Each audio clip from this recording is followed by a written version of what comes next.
If, let's say, 10 or 20 families moved into Cicero, which is a town of 70,000. They'd get killed. This clip is from a 1966 CBS documentary called Black Power, White Backlash, hosted by Mike Wallace. This part is in the town of Cicero, Illinois, a working-class suburb outside of Chicago. At the time, not a single black family lived there. 15,000 black people worked in Cicero's factories every day. But when the sun went down, every one of them had to leave. CBS sent a camera crew into the neighborhood and asked residents how they felt about black families moving in. This is what they said. How would you feel, truly, if a colored family were to move in over there with the washers hanging on the line? If they leave me alone, I leave them alone. I'd be afraid to go out at night. Afraid to go out at night? What kind of colored people living around here?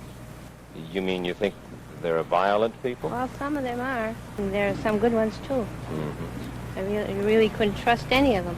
There are many good colors, but there's the ones that are going to march I don't like and I can't stand, I got no use for.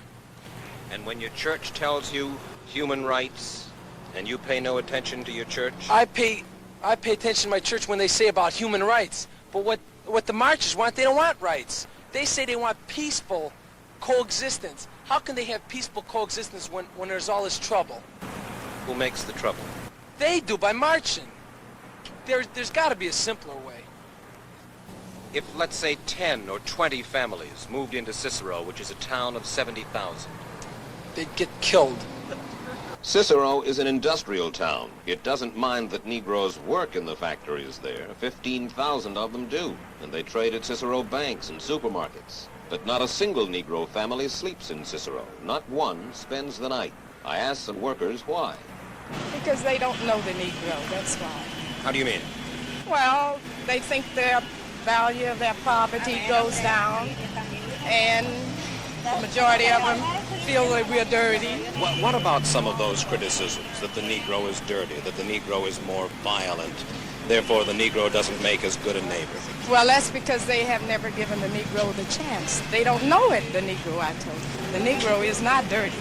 Well, I don't think they could even afford to live in our area, most of them, what I see marching.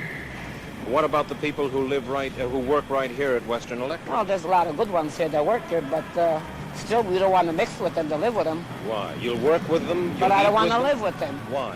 Because I moved out of a neighborhood that was colored. I had to move. Everybody that lives with the colored has to move. Why? Because you're not safe walking the streets at night. You cannot leave the house.